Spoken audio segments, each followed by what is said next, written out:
When I started my first job, my mom noticed that I was stressed out. She said, "Don't worry." I told her that she didn't understand what I had to put up with at my job. Shaking her head, she said, "If they don't pay your bills, feed you, or take care of you when you're sick, then don't worry about them." Of course, I'm not sure that's the best way to view things. People are such political animals when it comes to the social realm, though, so it's difficult for me to forget her advice. There are social justice courses, programs, and degrees at various United States colleges and universities that emphasize elements such as gender, culture, race, and ethnicity. There are also programs and degrees that emphasize cultural enrichment, depending on the region that college and university is located. For instance, some of these degrees and programs emphasize a certain race and their culture, such as Chicano and Chicana or Latino and Latina studies, or the study of a specific religion, such as Islam. Now, I'm not claiming that cultural enrichment and social justice courses, degrees, and programs are one and the same, but it seems that many times these programs, degrees, and courses are bunched together. While many, if not all, teaching assistants, instructors, lecturers, and professors embrace a feminist, neo-Marxist, cultural Marxist, relativist, or social progressive ideology or philosophy in order to teach in such social justice programs, this extends throughout many departments and programs. After all, many college and university faculty are liberal-leaning, and their interests, beliefs, and research can, and usually do, overlap. Degrees and programs such as these are usually housed within the same department, which is many times the English department. Social justice is also portrayed differently in the liberal arts and humanities than it is within the fields of political science and criminal justice. For instance, in the field of criminal justice, courses might focus on the various controversial laws, cases, and judicial proceedings. But just how influential are these courses, degrees, and programs on campuses, though? Many have argued that they are responsible for creating and encouraging the cultural Marxists, communists, and feminists that fill the ranks of Antifa, Trump protesters, and those that argue to limit free speech on campuses by labeling it hate speech, as well as encouraging tolerance in the form of multiculturalism and neo-collectivism in the West. Where are the most influential social justice programs and degrees offered in the U.S.? Mitch Smith's 2012 article, Social Justice Revival, discusses the increase in students' interest and activism among prominent colleges and universities in the U.S., such as at Kalamazoo College in Michigan, Washington's Whitman College, Philander College in Arkansas, Brandeis University, Grinnell College, Lake Forest College, St. Mary's College of California, and Arizona State University. Essentially, Smith discusses the ways in which these universities have acknowledged students' growing interest in community involvement. The descriptions given in this article resembles those of service learning, in which students apply the knowledge they learn in class in the community. All of these programs are still actively promoting social justice, usually connecting the concept and philosophy of social justice to some form of community service or service learning.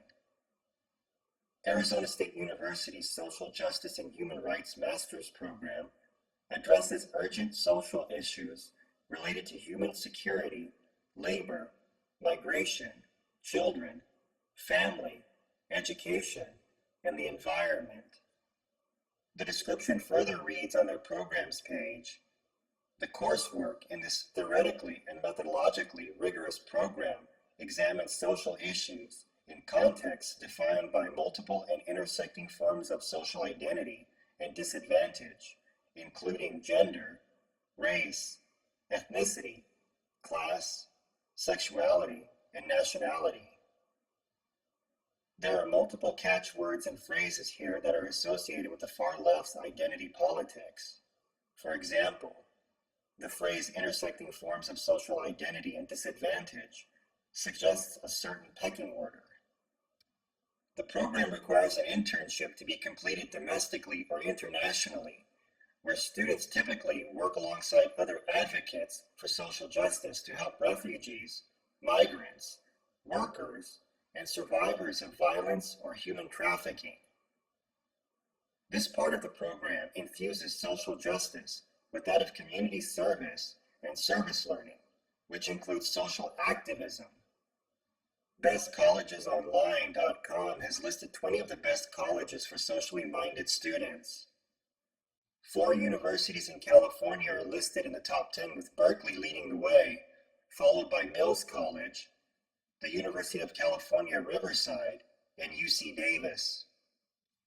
Other notable universities include Columbia, Harvard, the University of Chicago, the University of Colorado at Boulder, and the University of Washington. Previously listed at number 9, Evergreen State College states that it explicitly analyzes the core components of successful movements and explores local initiatives through field trips and hands-on experience. However, the recent events at Evergreen with the students uprising and taking over the campus, I am not sure that this social justice philosophy is still being promoted and funded. The colleges and universities listed also include aspects such as Peace Corps, ethics in the business sector, and community involvement in the form of activism in their social justice philosophies. So, what has been the consequences of adopting social justice programs? The changing nature of higher education can be seen in the decrease in traditional liberal arts colleges in the United States. In his 2012 article, Scott Jaschik denotes the disappearing of liberal arts colleges. Jaschik discusses how many traditional liberal arts colleges have started to redesign their curriculum due to the changing nature in higher education. What is this changing nature? A 1990 study done by David W. Brenneman posed the question, are we losing our liberal arts colleges? 20 years after Brenneman posed this question, Vicki L. Baker, Roger G. Baldwin, and Sumedha Maker found that only 130 of them met the criteria Brenneman used for liberal arts colleges, a decline of 39%. Continuing with Baker, Baldwin, and Maker's findings, only a handful of the colleges in the 1990 group have actually closed or been merged into other institutions. More common, and tracked by the article's authors, was curricular change. 36 institutions changed their missions dramatically, broadening their offerings beyond traditional liberal arts fields, and a number of others added some professional programs while not changing their missions as drastically.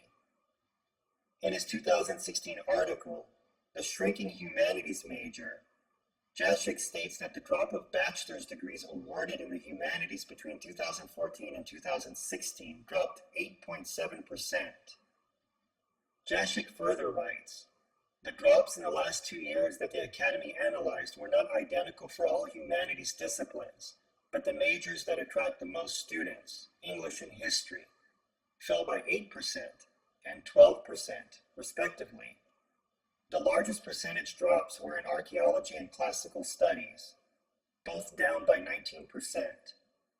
Several relatively small in numbers humanities disciplines saw gains: linguistics, comparative literature, and folklore. He states, at some colleges and universities, professors say that admissions policies have favored prospective science majors over prospective humanities majors. In a 2016 New York Times article, Patricia Cohen examines the growing focus on STEM fields. Frustrated by soaring tuition costs, crushing student loan debt, and a lack of skilled workers, particularly in science and technology, more and more states have adopted the idea of rewarding public colleges and universities for churning out students educated in fields seen as important to the economy. Cohen says, most of the top earners in the liberal arts end up matching only the bottom earners in science, technology, engineering, and mathematics, known as the STEM fields, and some will earn less than high school graduates who have vocational skills, like welders and mechanics. According to the National Association of Colleges and Employers, as reported by the New York Times in Cohen's article, the projected salaries for students earning a bachelor's degree in engineering is $64,000, compared to a bachelor's degree in the humanities at $46,100. Cohen concludes with a statement from Russ Deaton, who was serving as the interim executive director of Tennessee's Higher Education Commission at the time of her article. Deaton states, "A lot of the feedback we get from employers is not only about the necessity of technical skills, but the soft skills as well. The ability to think creatively, to work in groups, things that you traditionally get in the liberal arts," he said. "It's not as simple as STEM is valued and worthy of incentives and everything else is not." When the Chinese developed the process for making paper, they mostly used it for wrapping and protecting delicate objects such as mirrors. They were also the first to use toilet paper. Today we use paper for a variety of things, perhaps the most important being money. Money, the interesting configuration of economics, politics, religion, and art to convey our hopes, desires, and needs in a civilized world, and sometimes in a war-torn world. On that note, I'll end this with a rain check.